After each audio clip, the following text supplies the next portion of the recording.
I've always been excited about the potential of new technologies. Curious, excited, and I particularly believed that if the proper guardrails would be put in place, that technology could be a democratizing force. Marija is International Policy Director at Stanford University's Cyber Policy Center. She's International Policy Fellow at Stanford Institute for Human Centered Artificial Intelligence. Between 2009 and 2019, she served as a member of the European Parliament from Netherlands, has a monthly column in the Financial Times on tech and governance, is a prominent voice, I would say, in the world on finding a balance between this tug of war, as I've called it in my own book, between big tech firms and states and democracies. And most excitingly, newly minted author of a book called Tech Coup: How to Save Democracy from Silicon Valley. Talk to us about some examples you've seen, not just in the US, but other parts of the world, including in Europe, where tech firms are becoming agents of the state and what kind of implications that has. It was a real eye-opener for me when back in 2009, 2010, when I was talking to a lot of human rights defenders coming out of Iran, they told me my devices have been compromised. I have been confronted with my own communications. At first I was like, wait, how? But quickly I learned that very sophisticated spyware at the time was being exported by European companies to the Islamic Republic of Iran, really hack into people's devices and to make them incredibly vulnerable. People ended up in jail or worse because of what they shared with each other. And so this whole narrative of technology as being a democratizing force was certainly overwritten. Various European countries have used spyware to spy on judges, opposition figures, journalists. Let's take undersea cables, which are a piece of critical global infrastructure where there are a number of unanswered questions really about who is responsible for protecting them, what data goes through them, and who has access to that data. This is about the survival of democracy.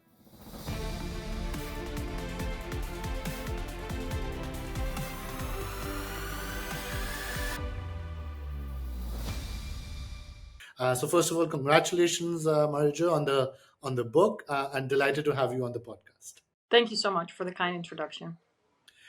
For a long time, I've been following your work, your articles. I think various fora where you've, I think, tried to highlight how important it is to find a balance. I would say between the emergence of big tech firms and their power in the world on one hand, and democracies and governments and the state on the other.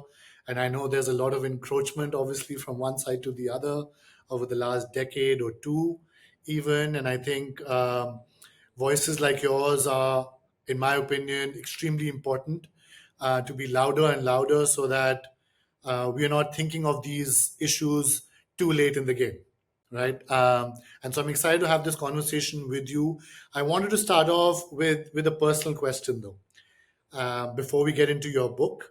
For the last decade and a half that you've been involved and covering, I would say, and studying this world that we are talking about today, talk to me how you have evolved, right? How your views on tech optimism versus tech pessimism have evolved. How your views on the American big tech driven model of both growth, innovation, but also regulation have evolved vis-a-vis Europe's, right?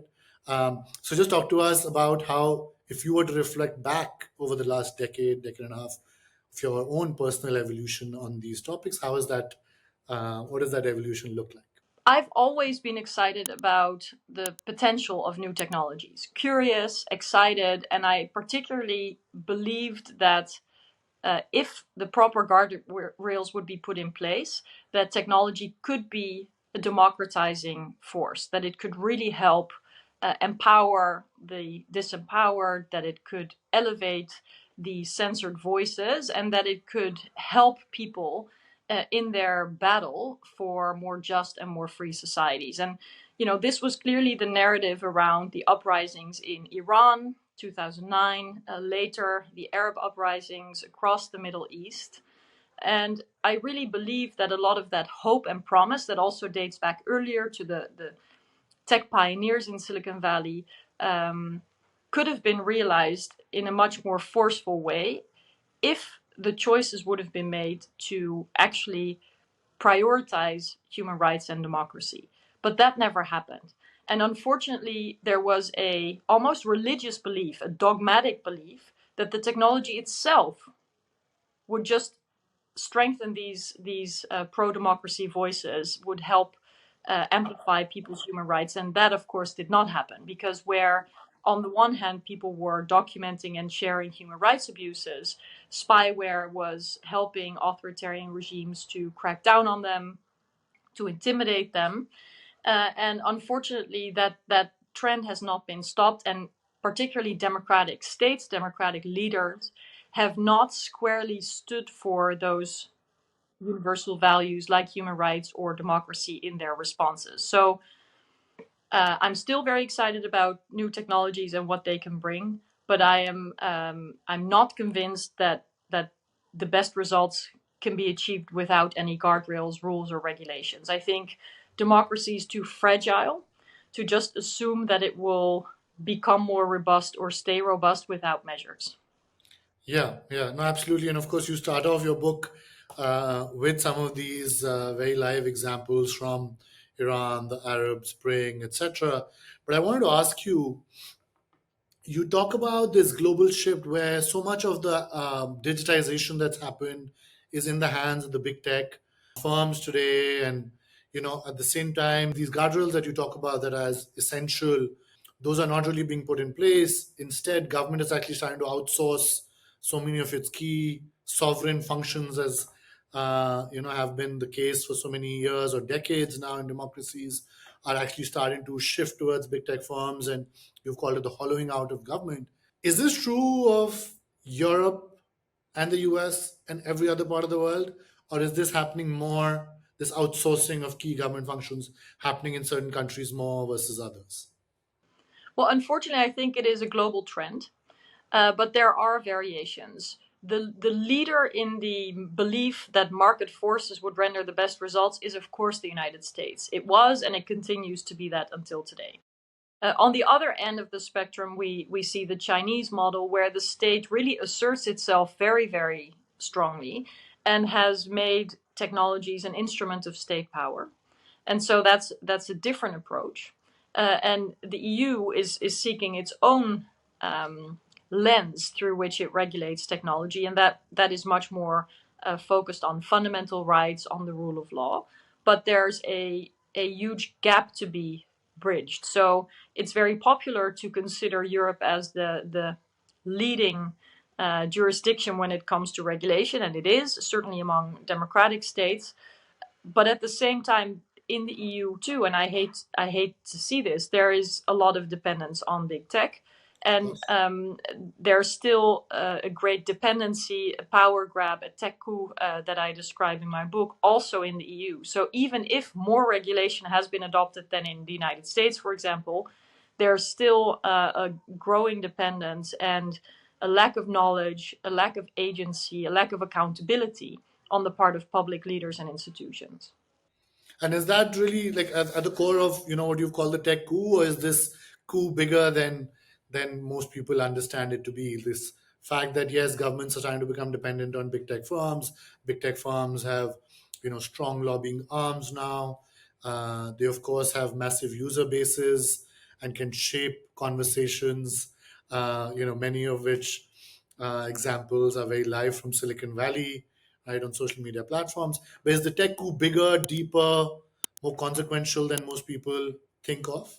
Yes, and I see the power grab really as coming from multiple directions, not just from big tech, which is a sort of, popular direction to look, but really coming from an ecosystem of companies, hardware, software, bigger companies, smaller companies, and it's not even always a deliberate power grab, but really also an erosion of agency and power on the part of democratic government. So I invite people to look at the challenges coming from an ecosystem of different companies, different functions that they perform, anywhere from infrastructure to social media, from cybersecurity to election technologies. It's important to see that spectrum and not just to jump on incident after incident, which is a little bit of what we've seen over the past years. There's still incredible amounts of conversation and discussion about social media and its impact on democracy. I think that's a very important discussion, but there's so much more. And so in the Tech Coup, I invite readers to zoom out and really see that bigger picture, which is also more global than where the tech policy discussion takes place, which is very Western oriented, very focused on Silicon Valley. But there are other hubs, in India, in China, in the EU that are also important to look at.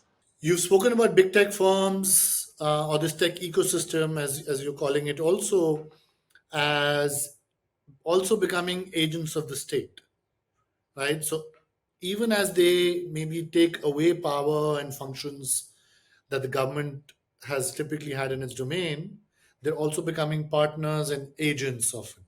Talk to us about some examples you've seen, not just in the US, but other parts of the world, including in Europe, where tech firms are becoming agents of the state and what kind of implications that has. Well, one of the key examples there is, of course, spyware and hacking technologies. And it was a real eye opener for me when back in 2009, 2010, when I was talking to a lot of human rights defenders coming out of Iran and other countries in the Middle East. And they told me my devices have been compromised. I have been confronted with my own communications. And at first I was like, wait, how? It just surprised me a little bit, and I didn't understand the exact dynamics there. But quickly I learned that very sophisticated spyware, sophisticated at the time, was being exported by European companies to the Islamic Republic of Iran, to Syria, to Egypt, to Tunisia, to really hack into people's devices and to make them incredibly vulnerable. It revealed networks of people. It revealed who was expressing criticism to the political leadership, and people ended up in jail or worse because of what they shared with each other. And so this whole narrative of technology as being a democratizing force was certainly, overwritten. Yeah, and really sort of out of step with what was also happening, which is authoritarian regimes were using technology to repress. And unfortunately, this spyware market did not just go to authoritarian states, of which we may expect nothing less than they would use any technology to repress and censor, but also democratic states have been seduced to use these technologies in the worst possible way. I mean, various European countries have used spyware to spy on judges, opposition figures, journalists. And the fact that they've made this technology a instrument of the state, even if it is a human rights violating technology, makes them less credible and also less effective when it comes to upholding certain standards of how technology should be used with respect to the rule of law. So I'm deeply worried and disappointed that this is an ongoing practice. And so besides that spyware element, which obviously has gotten bigger and bigger, I would say, since the time you're referring to, Yes. what are some other examples that you've seen, right? I mean, people talk about the Ukraine context. People talk about just, there's obviously a lot of conversation out there about Palantir and other firms like that, Starlink, and others. What are some of the more recent examples you're seeing where you're finding, not just in the US, but elsewhere in the world, where these big tech firms are often acting as agents of the state? Well, there are a variety of examples, a clear one being Clearview AI, which has sold facial recognition technologies and even given away facial recognition technologies to police and law enforcement in the United States. And so you have these commercial companies that scrape all the faces off of the internet and then sell it to recognize people's faces. In Ukraine, we've seen a lot of companies take sides in the conflict, taking the side of Ukraine. But it doesn't mean that will happen again next time.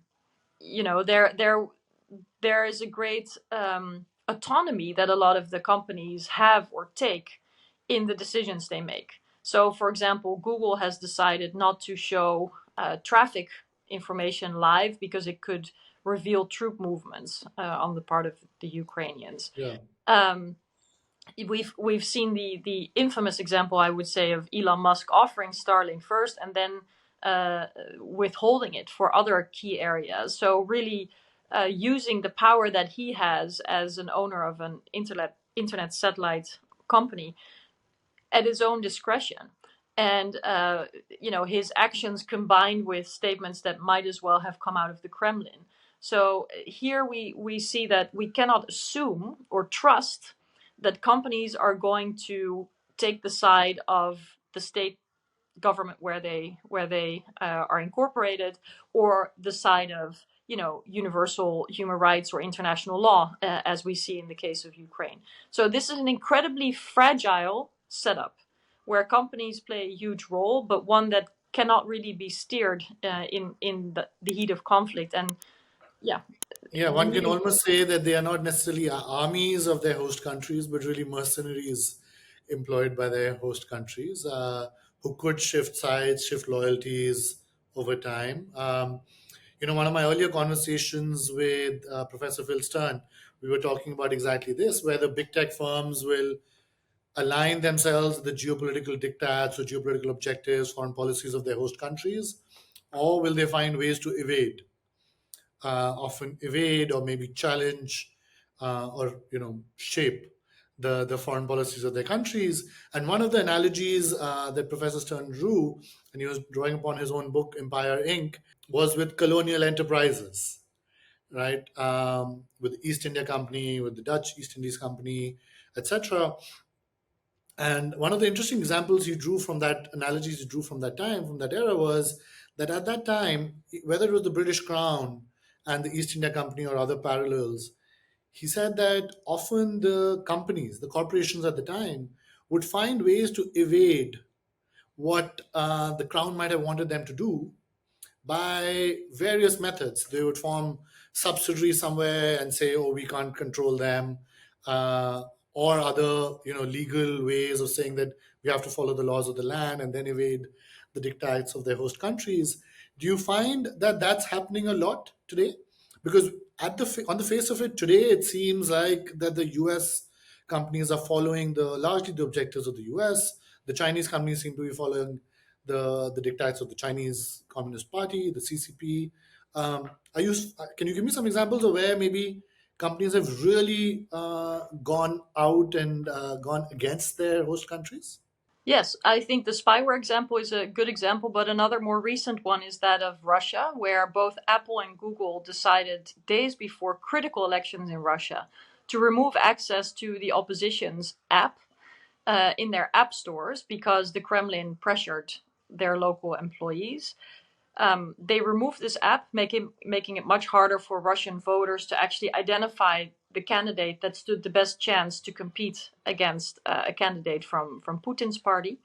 And this all happened without a comment from any politician, even if, of course, it goes against the foreign policy of the United States, but of most democracies, that elections should be free and fair, something that they unfortunately are not in Russia. And so, while these companies too have these narratives that they are, supporting freedoms, freedom of expression, and so on, these actions go against that. And of course, the trade-off most companies will make will be in their own favor. What do they need for growth? What do they need for shareholder value? What do they need for access to critical components or materials? And so the idea that companies are ideologically driven or aligned often doesn't hold. I think we should assume that they will pursue their own interests. And if we want them to act differently, there should be rules and guardrails to make sure that they do. And in the US, we increasingly see executive orders that bind companies, that limit their exports, limit their trade. In China, of course, there are firm laws that bind company behavior, even at economic cost. So it's coming, but to a large extent, also through these subsidiaries that you just mentioned, companies will also take the road of least resistance and go as far as they can to pursue their profit objectives. And sometimes they seem unbothered by geopolitical consequences until they can't deny them anymore. Yeah, yeah. So, obviously, most of these large tech firms that we're talking about, that are pushing the boundary of it, happen to be US firms, right? Question is, while the US might be able to issue executive orders, etc., to keep them in line or toe the line in some ways. And the Chinese government could do the same for its own Chinese big tech firms. What happens to Europe? What happens to India? What happens to other countries around the world that don't actually have the benefit of hosting these large firms in their own countries? How do they start to control them in geopolitically risky situations? One is, of course, competition and antitrust laws, but when geopolitical conflict is ongoing, how would a Europe or a European country or a country like India or other countries deal with this kind of situation?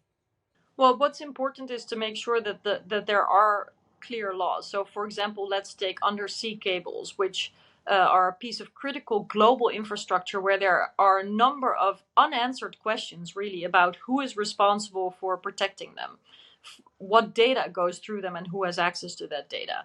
What happens in the case of a breach, whether it's deliberate or undeliberate. Sometimes fishing boats actually hurt these cables, but it's well imaginable that a hostile state would use a fishing boat to actually obstruct the cables or damage them. So the law of the land can still be applied. We see example after example where we are speaking to each other as the confrontation between Elon Musk and a judge in Brazil. The judiciary in Brazil is in full effect. Yeah, We've just seen the arrest of the CEO of Telegram yeah, in France. France. And both of these examples are based on laws that apply in those countries, not on international agreements, not on laws that apply in either Russia, where the founder of Telegram is from, or the United States, where X is incorporated. So I do think that judiciaries and states are increasingly willing to make sure that laws that they have developed apply. The problem is there's a huge backlog in those laws. So the character of emerging technologies is that they rapidly create new realities, and then legislation has to sort of catch up. And in that vacuum, there are uncertainties, vulnerabilities, geopolitical or otherwise, that lead to unknown situations where we find ourselves today. And what I think is happening is that we're seeing the beginning of a sort of wave of catching up. The EU being at the forefront of this wave, but other countries too. And the whole idea that we would have an internet or a digital realm that was global, where the same rules would apply, is now out the door. The notion that nation states will reassert themselves and that the law of the land will matter again, I think, is the direction that we will be going. So when countries have laws of the land that can apply, often an X or Google, in the case of news in Australia, or Facebook, have the option and often exercise that option to withdraw from the country, or at least threaten withdrawal. Um, and that's maybe a trade-off that countries might choose to make. But what, when it comes to geopolitical battle and geopolitical maneuverings, what of then? So when the US wants Swift Russian entities to be unable to access Swift, right? At that point, do European nations have enough autonomy? If tomorrow Starlink or Google does the same in a geopolitical battle where, let's say, Europe or India wants something different from what the US wants, do those countries have any option? And if Well, not, the question is, and what is often the discussion is, this whole idea of tech nationalism, that, oh, let's develop an alternative to Swift, let's develop an alternative to Google Maps, to GPS, to operating systems, and that's a world that's obviously very much against that unifying global community that the internet wanted to yeah. foster, right? So I want to ask you a question very specifically, which is, when geopolitical battle comes into play, what then are the options for countries like European countries and India and other countries like that? Because the control ultimately still lies with the host countries often. Well, I think that realization is really sinking in particular when dependencies are created on, social media for accessing news, or on Starlink constellations for accessing the internet at all. So it seems that some of these examples have led to a real wake-up call, and that suddenly the word sovereignty, tech sovereignty, is in vogue again. Whereas I can well remember the days where sovereignty was really only mentioned by countries like China or Russia to justify a heavy handed state when it came to shaping the use of technology. And right now, it's actually very very common also by liberal democracies to say, well, we want to decide for ourselves as sovereign nations how this technology can be accessed and used, and um, what kind of risk mitigation we want to do. Now, speaking about digital sovereignty and actually having digital sovereignty are two very different things. And so I still think that in order to avoid the worst kind of supply chain disruptions or consequences of cyber attacks, or hampering or disabling of access to critical services, it would be very helpful to have global agreements between countries, and how they would support each other, but also how they identify behavior that is off limits. But right now, too much of conflict and geopolitical matters in the digital realm is happening in a legal gray zone, where on the one hand, we see the mantra that laws apply online as they do offline. But in practice, those laws are not interpreted, they are not enforced. And so there's a real legal gray zone that's being exploited, particularly by malign actors, because of course they get away with attacks, they get away with spying and interfering. And as long as that happens, there's unnecessary fragility in the system, I think. So it is really time for a vision of what more resilience in the digital realm looks like from a democratic multilateral point of view, and then to clarify which parts are now very vulnerable. There is now currently a lot of debate about microchips, for example, and then to solve for them. But the microchips example shows that it's not easy to solve, because investments made today will render results in 20 years or so, and the world can be a very different place when it comes to power relations when that time comes. That's right. And is a global, I mean, talking about this idea of having a global agreement, right? Again, sounds wonderful, sounds like the right thing to do, maybe. But the reality is, as you're saying, highly unlikely. Highly unlikely that not just the malign actors, but as you've pointed out in your book, when democracies are themselves using tech for these objectives, how can they even think that malign actors, or what they consider as malign actors, will come to agreement with them on restricting use of these tools, which are obviously tools for them to also fight the fight? And so don't you think that the global governance of tech seems, and especially of these examples that we're talking about, seems very, very unrealistic? It is very difficult to imagine global governance at this moment in time, even though I hope there are some areas where mutual dependence or mutual benefit can be achieved at least by a large number of countries.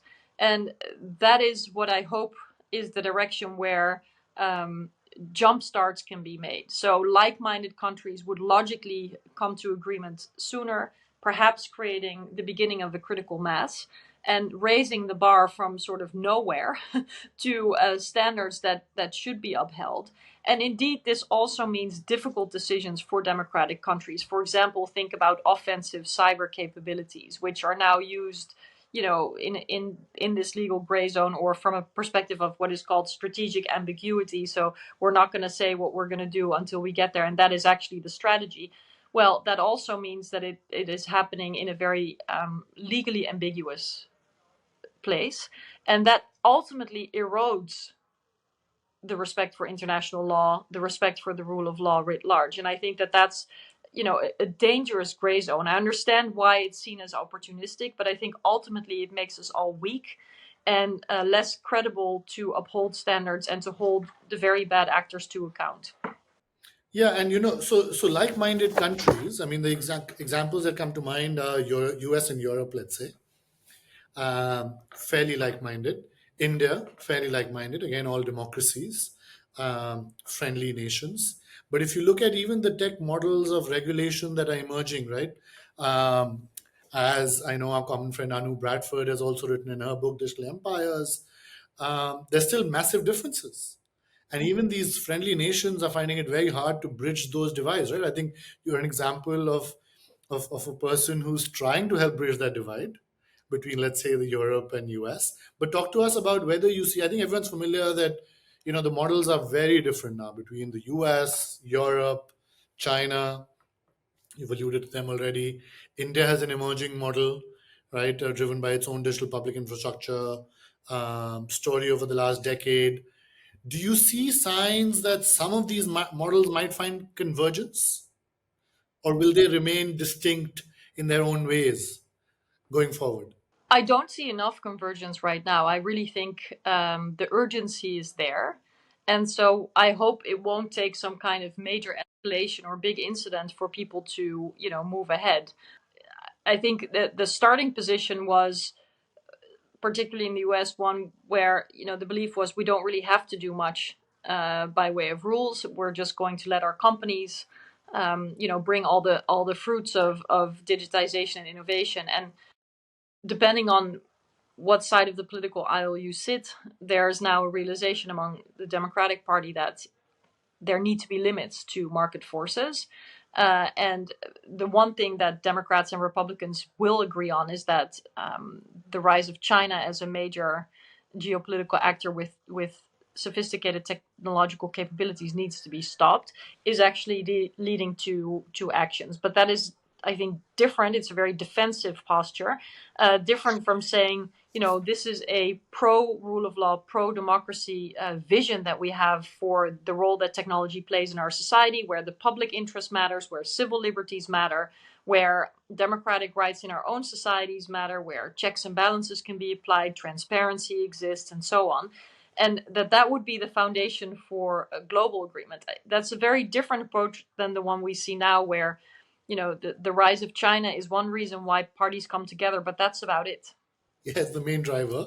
Geopolitics and I think realist thinking is, I think, ultimately behind the convergence between the Democrats and Republicans maybe on this issue.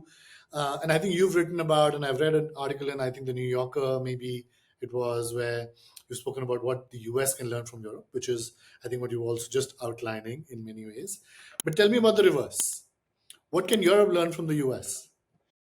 Well, both sides can really learn from each other. The EU having a strong emphasis on fundamental rights, civil liberties, but not a very strong emphasis on national security and geopolitics.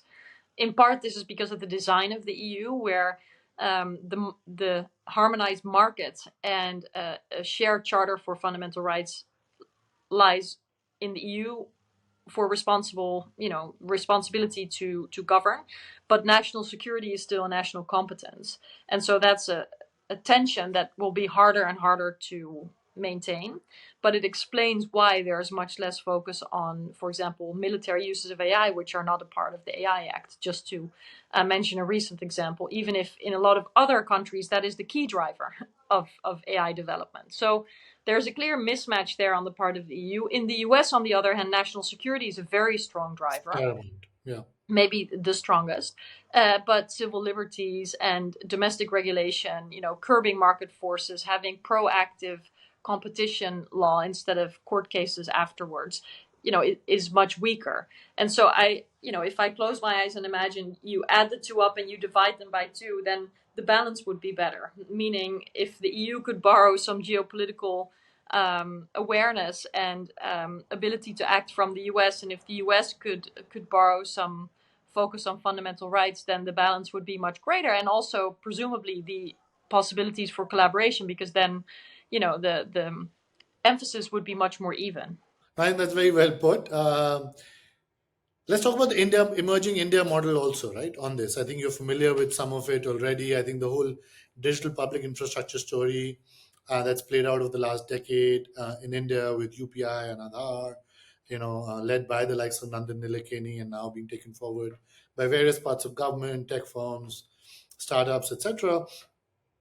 The underlying idea behind which, as I understand it, is this idea that there should be a level playing field, right? So we should have this idea of a digital public infrastructure that's available for access by many equally, by startups and entrepreneurs to build applications on. Data should not be in the domain only of a few. It should be more publicly accessible by startups and innovators. The idea that big tech firms whether Indian or foreign owned, should not be able to discourage startups from innovating, etc. Do you see that as somewhere in the middle between the US and European models, or do you see it conceptualize it very differently? How do you view this emerging India model in tech policy and tech regulation?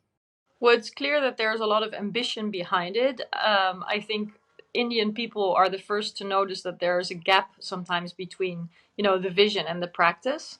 It should be, empowering for the individual, but sometimes it's also risky for the individual or restricts their options to make their own choices or forces them in the use of biometric data, for example, without proper legal safeguards.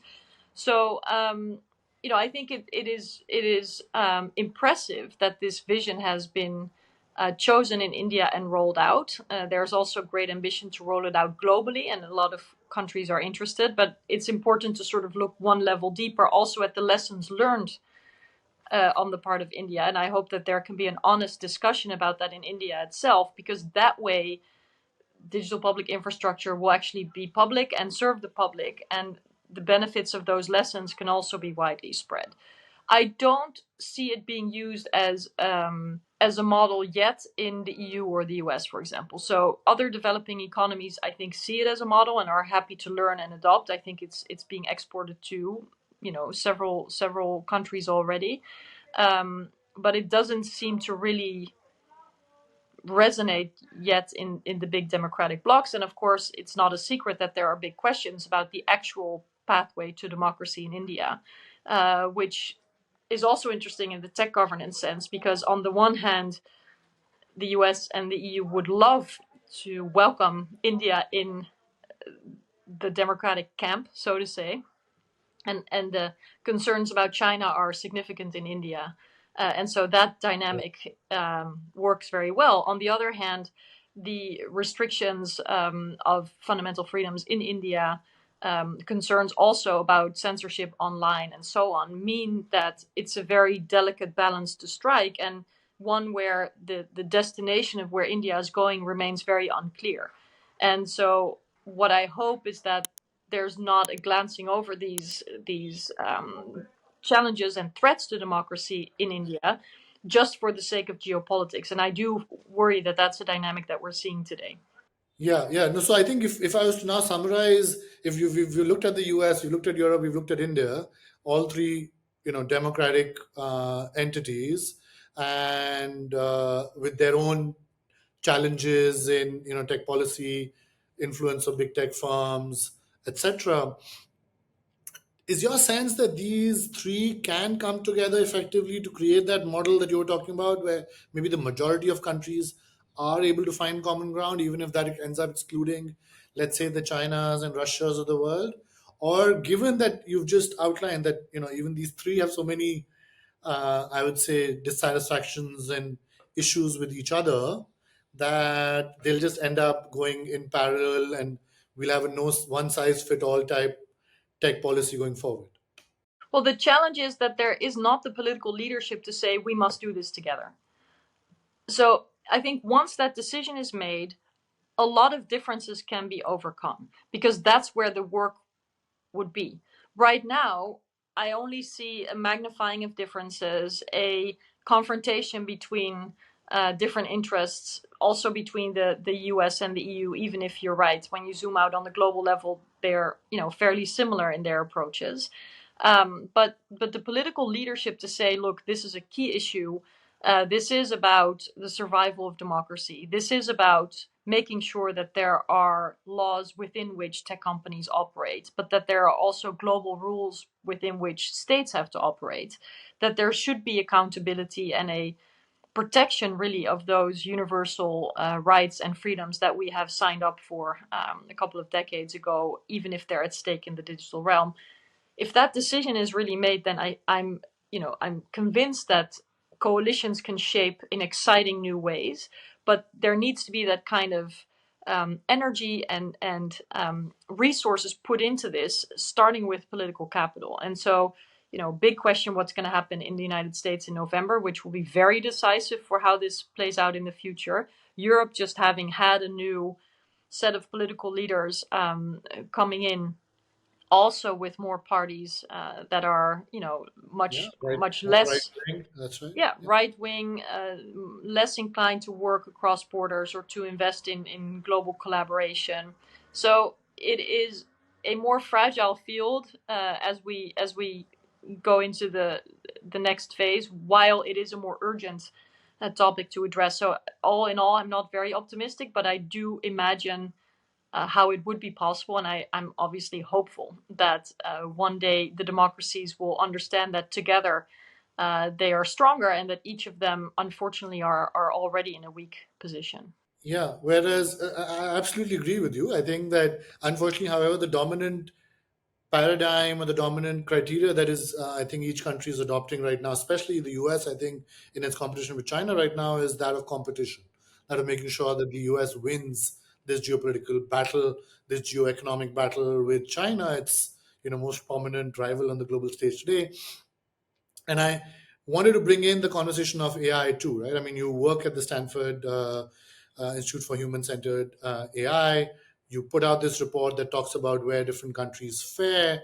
And a lot of it is very clear, not just from the Stanford HAI report, but from other metrics, that there is so much concentration of power in the world of AI as well, that forget this idea of social media and consumer internet that we've been talking about.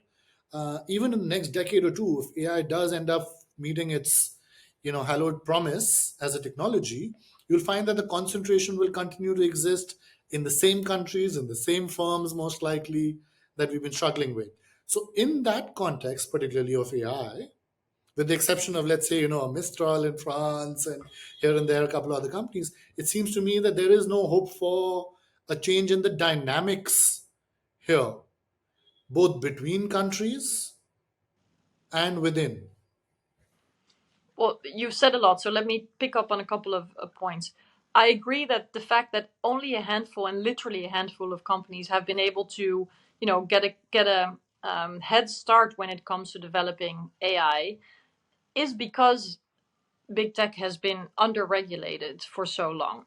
They've been able to amass incredible amounts of data, compute, talent, capital, Yeah. which they now use to bank on for the next generation of new technologies based on artificial intelligence. So that's one thing. So yes, the fact that they have not been um, made subject to very reasonable kinds of regulations means that they are now able to do what they do, becoming more powerful and more opaque at the same time. So it's even harder to understand what the risks are from a societal point of view, and what kind of guardrails are needed. And we'll have to see whether the greater awareness, because that's the other dynamic here, of the risks of this new technology, the family of AI applications, will lead to different behavior when it comes to regulations. Because the good news is that around AI, there is a lot of focus on risk, harm, challenges that need to be mitigated. Now, the question is whether the right kind of, or the most urgent challenges can be surfaced and can be dealt with.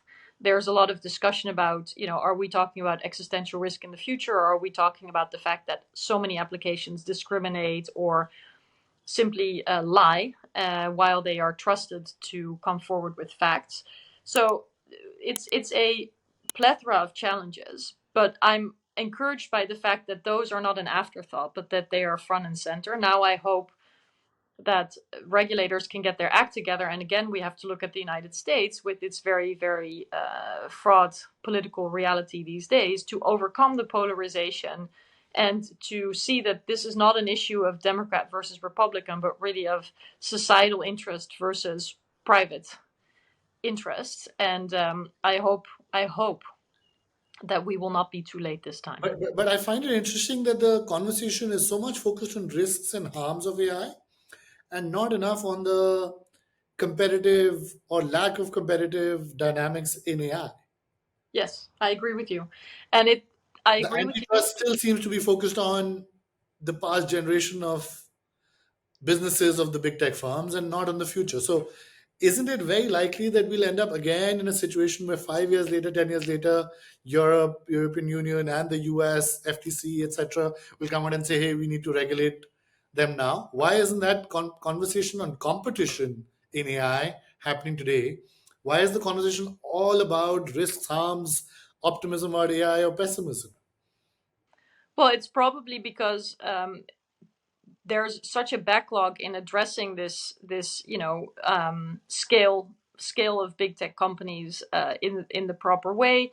There is again the force of this narrative of let the American companies be strong because otherwise China will win the global competition. So there's focus on competition, but a different kind of competition, not Geopolitical competition, not a level playing field for that's right. small and That's big. right. Yeah, And yeah. and what is remarkable to me is that these huge um, hugely capital intensive companies like OpenAI or Anthropic are still presenting themselves as startups, Yeah, but which they're such established players in this space, really setting standards, developing usually influential models when it comes to their uptake, but also the focus of regulators. So I think the whole framing indeed is skewed.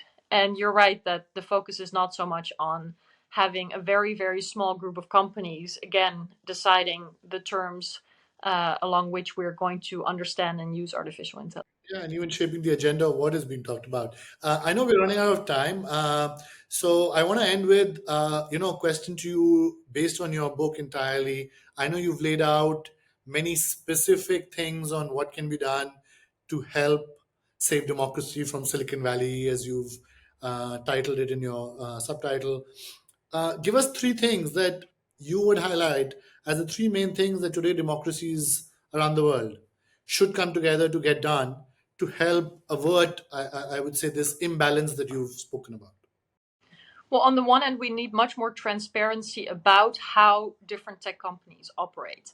The fact that we are not able, whether it's academics or journalists or regulators, to look under the hood of how some of these technologies work means that we cannot have a properly informed public debate. We cannot have the public policies that address the challenges that we as societies agree are urgent to meet. So having more transparency for the sake of accountability is key. Now, diving a little bit deeper, I think having accountability over the use of technologies by governments is key. So in the book, I talk about this notion, which would really be far-reaching if it would be adopted. It's called the public accountability extension. So the idea that if police forces use facial recognition systems that are commercial or spyware that is commercial, and through using those technologies, human rights are violated or the law is disrespected, that those companies and governments are equally accountable Yeah. as they would be without using these tech companies. So this sort of extension of accountability, I think, is another key area. And then maybe just a very pragmatic one, where I propose to have a tech service within parliaments or legislatures that can inform and advise lawmakers about how they should understand the technology in an independent but expert way, because so much of our understanding of technology is shaped by lobbyists. And every lawmaker, whether they deal with agriculture, education, healthcare, national security, need to think about tech. We cannot say, oh, there's this handful of parliamentarians that are going to deal with the tech problem, because it's actually a layer touching everything. And Yeah. so every parliamentarian needs to really work hard to bring in that knowledge. And by having an independent service, much like a legal service that most parliaments have, to inform of the legal aspects of different laws, a sort of tech advisory body within legislatures would really go a long way in having better laws, providing a counterweight to the narrative of lobbyists. So that's something that legislatures can do tomorrow. Yeah, no, great. I think those are three great things. What the big tech firms need to do, get more transparency there. Governments, when they're using tech for various purposes, for them to have accountability, and third, to have a specialized tech service, let's say in the legislature with parliamentarians. What about the citizens? You've talked about government, big tech firms, but you've not spoken about what citizens can or should be thinking about and doing, because it's ultimately, as you said, is the citizens' rights and citizens' liberties that we are talking about getting affected if those two happen to come together. It is, but I also think that the asymmetry of power and agency between a citizen and a big tech company is so great that it's really hard for citizens alone to take steps. And I actually think that sometimes this notion of, oh, what can the individual person do, almost distracts from that power imbalance. So I'm a big believer in joining forces. So Yeah. what citizens can do is obviously talk to their representatives and urge governments to put this high on the agenda. And even as it may sound urgent to us because this is what we think about, in the Netherlands, Not. um, a country that recently had elections, it was not a topic at all. Not AI, not technology, not job displacement, not national security, That's right. not governance, nothing. And so it is important for citizens, if they care, if they worry about their future, about their children's lives, about their ability to have the kinds of rights And enforced that opportunities. Yeah. and opportunities, of course, then they should really urge their representatives, their political parties, to discuss this and to also see the politics of this topic. This is really an area where we can change things. The different choices are real and depend on the values upon which we make them. And so it is incredibly important to see that we can do things differently, but that we need people to weigh in on how that should be done. Yeah, and that was interestingly one of the key conclusions of my own book, The Great Tech Game. Like when I wrote at the end, after thinking about all the geopolitics of tech, etc., one of the conclusions I drew was that ultimately this idea that tech shapes us has to be reversed, that we have to shape tech. And in thinking about how to shape tech, we have to ultimately go back down to the values argument that you also just made, that we have to remember as citizens, as governments, what are the values that we hold dear, whether it's democratic or otherwise, and make sure that then tech is adhering to this. No, great. These are very Oh, amen, clear, amen. amen, clear recommendations, I think, and clear guidance for people and organizations here. We end every podcast, Marjo, with two very simple questions. One, a recommendation of a book, other than yours, of course, or mine, that you would recommend to our readers. While I strongly recommend everyone to read your book, but I want one recommendation from you of a book that maybe has shaped your thinking or you'd like people to read, and of a podcast guest as well. Well, I'm really looking forward to the book AI Snake Oil, or I think it may only be Snake Oil, that is written by two AI experts, and that Yeah. really dispels a number of myths about the hype that is so prominent around the talk about AI. So Snake Oil, I'm really looking forward to. And a guest, let me think. Have you had Ruman Chowdhury on your show? No. She's great. She is working for the Biden administration now, but she has done a lot of work in red teaming AI systems and is really, a great thinker. Another person I can think about is Camille Francois, who works at Columbia University, formerly at Google and Niantic, and who really is a very smart, conceptual thinker around how we must understand technology. She, for example, developed this ABC model with regard to content, behavior, and actors. So to say, if you want to look at disinformation, don't just look at the content, but also look at the actors and the behavior. So the ABC model. And so these kinds of great framings around how we must understand tech challenges are in good hands with Camille. So two wonderful Okay. women that I suggest you invite. Great, great. Thank you so much for these recommendations. Thank you for taking the time. And I know it's very challenging for you to have taken out time for this amongst all the personal and professional developments in your life. So thank you for taking the time. Congratulations on your book again. And of course, if travels bring you to India, which I hope they do, sooner than later, please do let me know. We'd love to host you here as well. Absolutely. Thank you so much. Thank you.